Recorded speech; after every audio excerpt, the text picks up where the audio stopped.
It's time. Yes, the Retro Redux returns once again, but this time it's something special.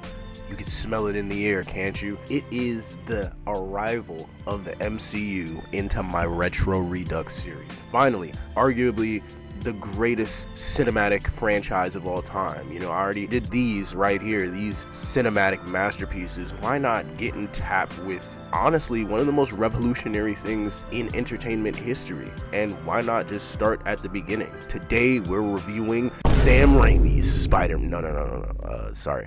We're reviewing Bryan Singer's, no, actually, that dude's a dick. How could I forget? And I already did that. Oh, no, wait, we're doing Blade. Motherfucker, are you out of your damn mind? No, we're not. We're doing Iron Man 1. They say the best weapon is one you never have to fire. I respectfully disagree. I prefer the weapon you only have to fire once. That's how Dad did it. That's how America does it.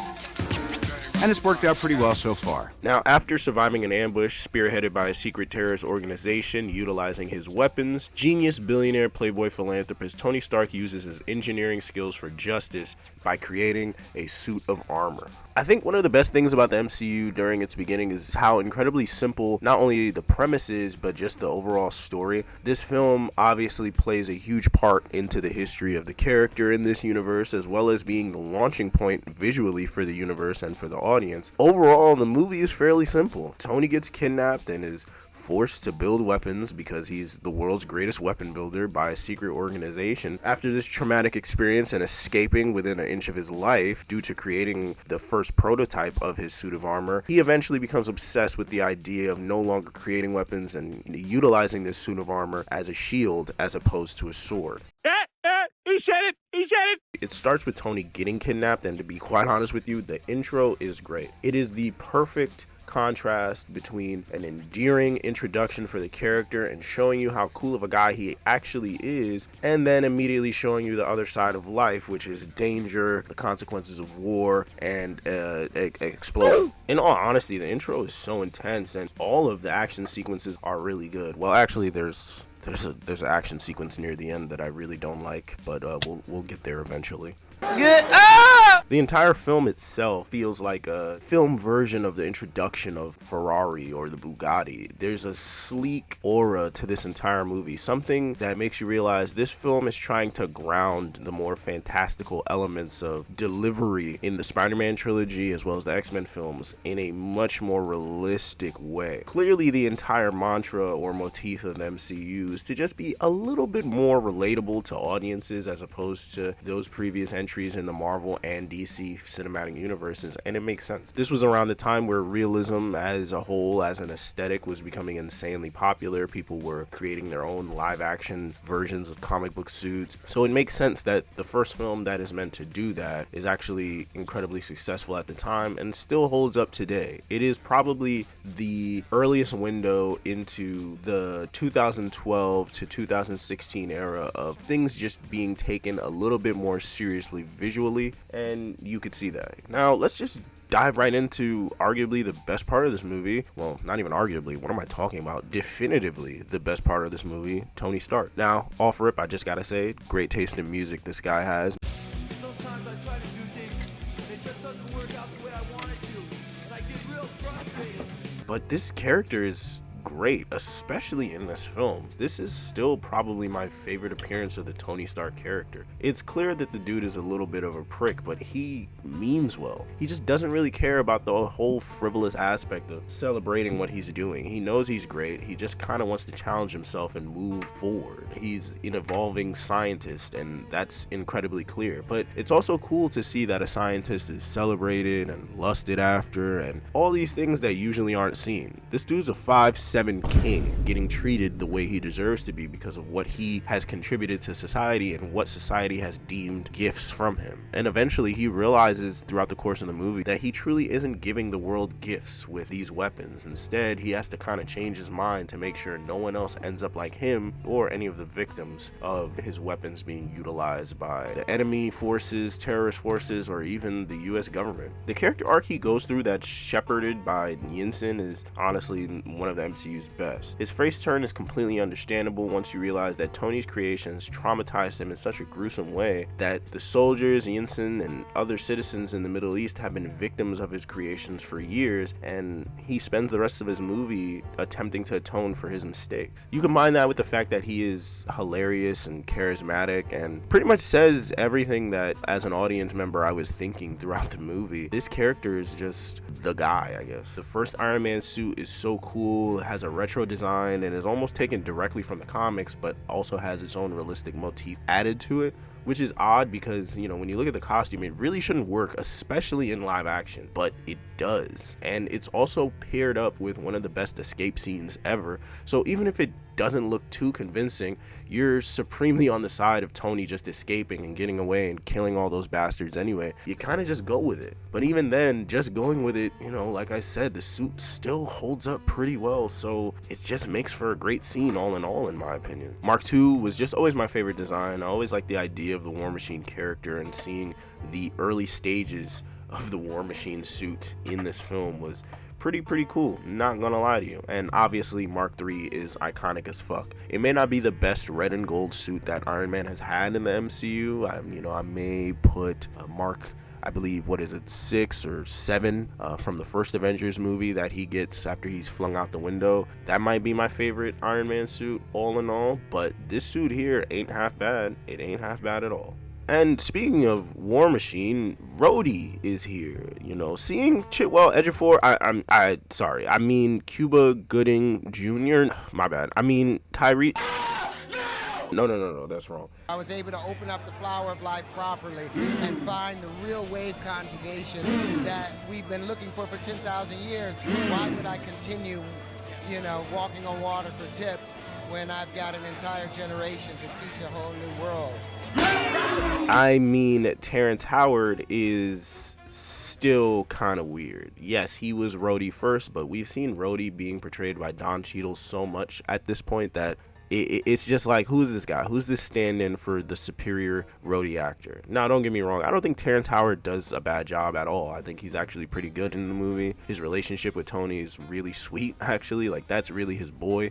But all in all, he really isn't given much to do other than just being the friend who comes in for like a final save, I guess you could say, which is fine. I just felt like the whole next time baby when he looks at the Mark II suit was corny. Even as a kid, I was just like, I mean, you could still help though. Like, you don't need to wear the suit, but like you could do other things to help us in this final battle, and he just kind of doesn't.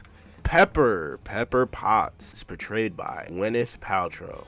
Pepper Potts is the perfect love interest for the Tony Stark character. She comes off at first as a bit of a pushover, maybe a bit shy. She kind of lets Tony walk all over her, but over time you see that their relationship is actually predicated on the fact that she's the only person who can truly handle him and honestly wants to, which is just a great dynamic. Considering the fact that Tony Stark isn't necessarily playing her, I love that their romance and relationship isn't cliche. It isn't a matter of, oh, Tony is just a billionaire playboy who doesn't want to settle down. He does. He just doesn't have time, and she completely understands that. That dynamic was honestly truly appreciated, especially after so many movies where Mary Jane was just so upset that Peter Parker had a responsibility. It's cool to see a romantic subplot in which both characters are completely understanding of the fact that they're just in two different places. She also fucking owned that bitch at the beginning of the movie, by the way. I do anything and everything that Mr. Stark requires, including occasionally taking out the trash.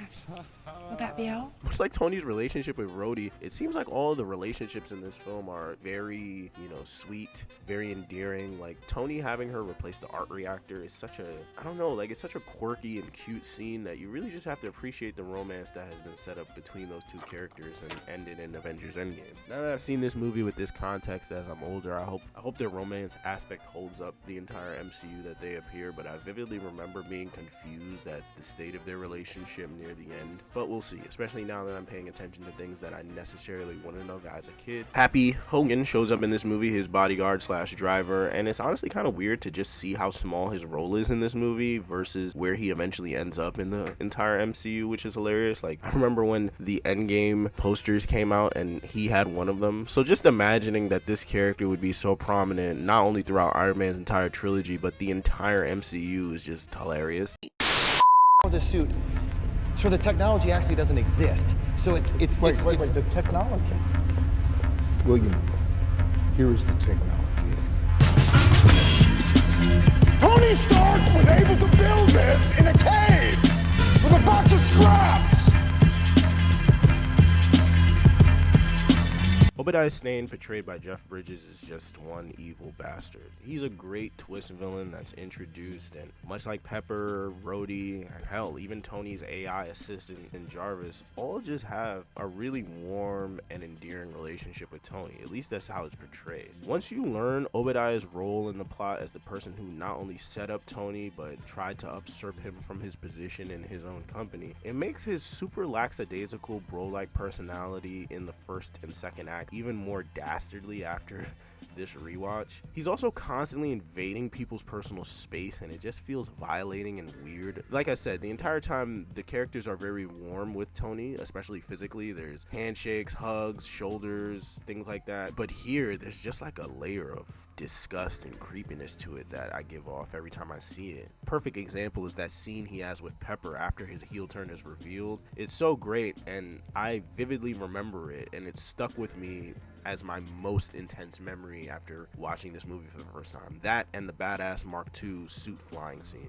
Unfortunately, the final fight, which inspired the whole evil variation of the hero battles that has plagued the MCU for years, is in full force here. This is where that trope began. Now, of course, there are plenty of other films prior to this that have done it. X2 with Lady Deathstrike and Wolverine, Spider-Man 3 with Spider-Man and Venom, the list goes on and on. But here, you could absolutely tell this is where the MCU gets the template for majority of their villains, and it doesn't work. In fact, I really don't like this final fight at all.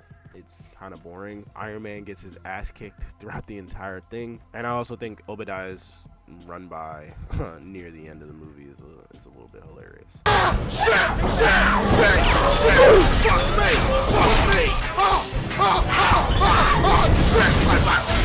There's other characters here, like Phil Coulson shows up from S.H.I.E.L.D., and it's kind of weird because you could tell the MCU really didn't have plans prior to this film when it came to certain aspects of it, because S.H.I.E.L.D. is treated as if like they haven't come up with their own like acronym yet. Kind of funny, but when Coulson shows up, it's pretty cool, and I'm definitely interested to see, when I was younger at least, knowing S.H.I.E.L.D. after playing Marvel Ultimate Alliance, I was absolutely interested to see where they would take it from there. And also, he's wearing like a funny big ass jacket for some reason. There's also the leader of the Ten Rings, who's like totally not Mandarin, I guess you could say, and I mean, I don't really care about this character. He's kind of melodramatic and a bit boring, but he serves his purpose in the plot. I just was never really afraid of him. I thought the jovial evil dude, a part of the Ten Rings, was a much better villain actually, and I wanted him to be Mandarin. Like, that would have been a cool twist or whatever, but hey, we got Mandarin eventually, I guess. Yeah, overall, I really enjoyed this movie. I didn't love it, obviously, as much as I did the first time I saw it, but I can't deny the film's initial impact and where it took us and how it sets up the rest of the MCU. Also, it being the best of the Iron Man trilogy from what I can remember is also what makes this stand out. It allows Tony Stark, aka Robert Downey Jr., to have his own film and stand out and not really get bogged down by any of the other cool superheroes around him. So overall, I'm gonna rank this in the tier list at I'm gonna put this in it was really good. It's a really good movie, and it's one of those that you could throw on and enjoy it at any time. But what's next for me may break me and this channel. But overall, what did you think of the first Iron Man movie? What did you think of the MCU as a whole? Where would you rank it in your tier listing? Comment, like, share, subscribe, all that good stuff. I will see y'all in the next video. Bye-bye.